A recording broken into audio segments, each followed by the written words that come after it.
Chapter 9.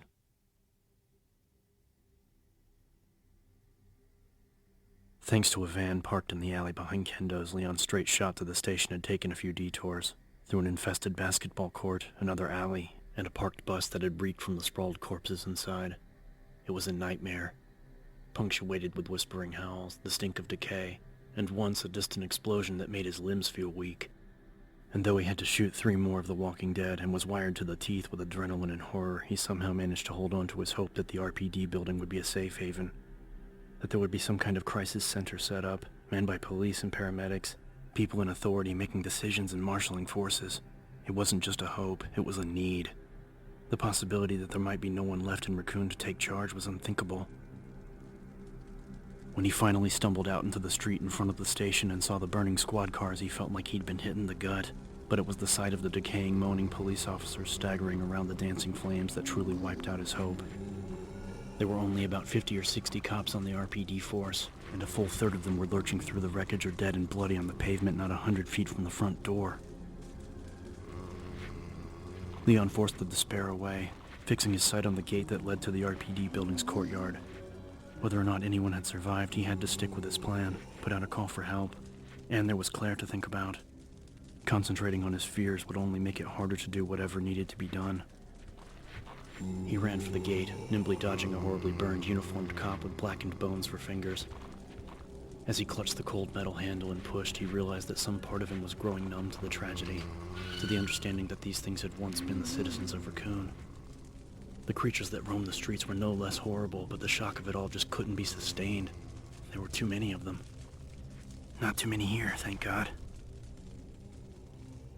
Leon slammed the gate shut behind him and pushed his sweaty hair off his brow, taking a deep breath of the almost fresh air as he scanned the courtyard. The small grassy park to his right was well lit enough for him to see that there were only a few of the once human creatures, and none close enough to be a threat. He could see the 2 flags that adorned the front of the station house hanging limp in the still shadows, and the sight re-sparked the hope that he thought he'd lost. Whatever else happened, he'd at least made it to some place he knew, and it had to be safer than the streets. He hurried past a blindly reeling trio of the dead, easily avoiding them. 2 men and a woman. All 3 could have passed for normal if not for their mournful, hungry cries and uncoordinated staggers. They must have died recently. But they're not dead. Dead people don't gush blood when you shoot them. Not to mention the walking around and trying to eat people thing. Dead people didn't walk, and living people tended to fall down after they'd been shot a few times with .50 caliber slugs, and didn't put up with their flesh rotting off their bones. Questions he hadn't yet had time to ask himself flooded through his mind as he jogged up the front steps to the station. Questions he didn't have the answers for, but he would soon. He was sure of it. The door wasn't locked, but Leon didn't allow himself to feel surprise.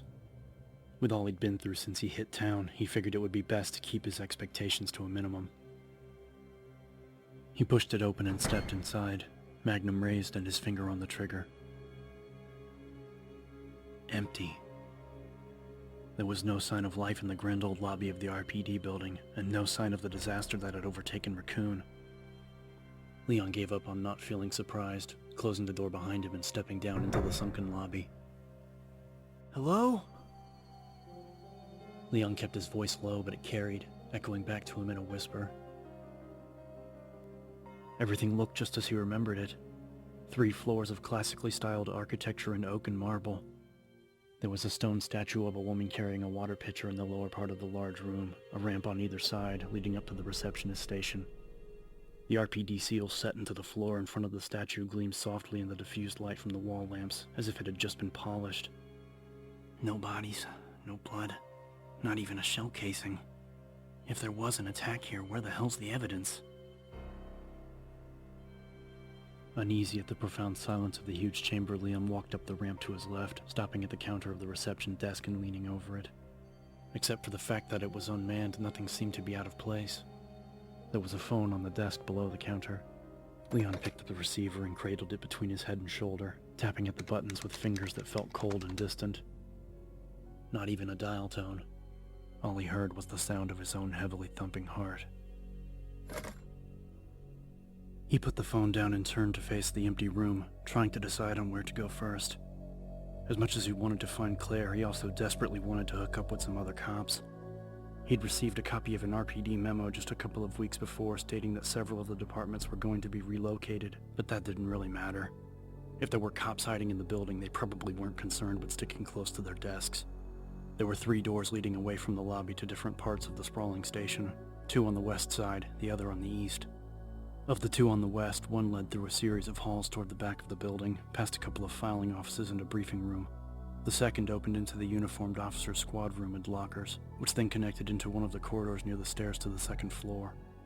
The east door, in fact the whole east side of the first floor, was primarily for the detectives, offices, interrogation, and a press room. There was also access to the basement garage and another set of stairs on the outside of the building. Claire probably came in through the garage, or through the back lot to the roof. Or she could have circled around and come through the same door he had, assuming she'd even made it to the station. She could be anywhere, and considering that the building took up almost an entire city block, there was a lot of ground to cover. Finally deciding that he had to start somewhere, he walked toward the squad room for the beat cops, where his own locker would be. A random choice, but he'd spent more time there than anywhere else in the station, interviewing and working through scheduling.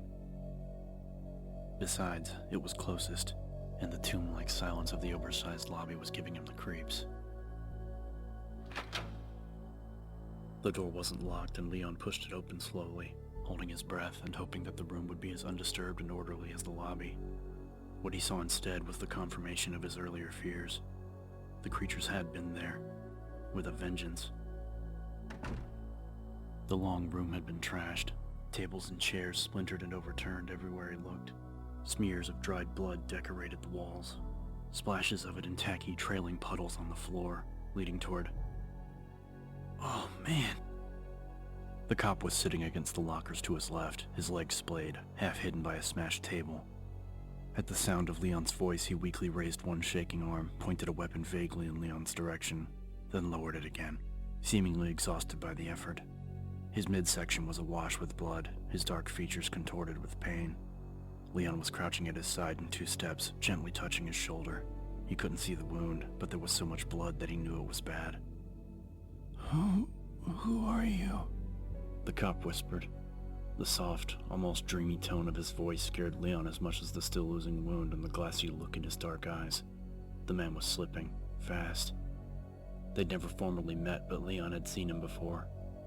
The young African-American beat cop had been pointed out to him as sharp, on the fast track to detective. Marvin Browna. I'm Leon Kennedy. What happened here? Leon asked, his hand still on Browna's shoulder. A sickly heat radiated through the officer's ragged shirt. About 2 months ago, Browna rasped. The cannibal murders. The S.t.a.r.s found zombies at this mansion in the woods. He coughed weakly, and Leon saw a small bubble of blood form at the corner of his mouth. Leon started to tell him to be still, to rest, but Browna's faraway gaze had fixed on his own. The cop seemed determined to tell the story, whatever it was costing him. Chris and the others discovered that Umbrella was behind the whole thing. Risked their lives, and no one believed them. Then this. Chris Redfield, Claire's brother. Leon hadn't made the connection before, although he'd known something about the trouble with the S.t.a.r.s. He'd only heard bits and pieces of the story. The suspension of the Special Tactics and Rescue Squad after their alleged mishandling of the murder cases had been the reason the RPD'd been hiring new cops. He'd even read the names of the infamous S.t.a.r.s members in some local paper, listed along some fairly impressive career records. And Umbrella runs this town. Some kind of a chemical leak. Something that they tried to cover up by getting rid of the S.t.a.r.s. All of this went through his mind in a split second, then Browna coughed again, the sound even weaker than before. Hang in there, Leon said, and quickly looked around for something to use to stop the bleeding, inwardly kicking himself for not having done it already. A locker next to Browna was partly open. A crumpled t-shirt lay at the bottom. Leon scooped it up and folded it haphazardly, pressing it against Browna's stomach. The cop placed his own bloody hand over the makeshift bandage, closing his eyes as he spoke again in a wheezing gasp. Don't worry about me. There are You have to try and rescue the survivors. The resignation in Brana's voice was horribly plain. Leon shook his head, wanting to deny the truth, wanting to do something to ease Brana's pain. But the wounded cop was dying, and there was no one to call for help. Not fair. It's not fair. Go. Brana breathed, his eyes still closed. Brana was right. There was nothing else Leon could do. But he couldn't move for a moment, until Brana raised his weapon again, pointing it at him with a sudden burst of energy that strengthened his voice to a rough shout. Just go! Brana commanded, and Leon stood up, wondering if he would be as selfless in the same situation, working to convince himself that Brana would make it somehow. I'll be back, Leon said firmly, but Brana's arm was already drooping, his head settling against his heaving chest. Rescue the survivors. Leon backed toward the door, swallowing heavily and struggling to accept the change in plan that could very well kill him, but that he couldn't walk away from. Official or no, he was a cop, and if there were other survivors, it was his moral and civic duty to try and help them. There was a weapons store in the basement near the parking garage. Leon opened the door and stepped somberly back into the lobby, praying that the lockers would be well stocked, praying that there would be somebody left for him to help.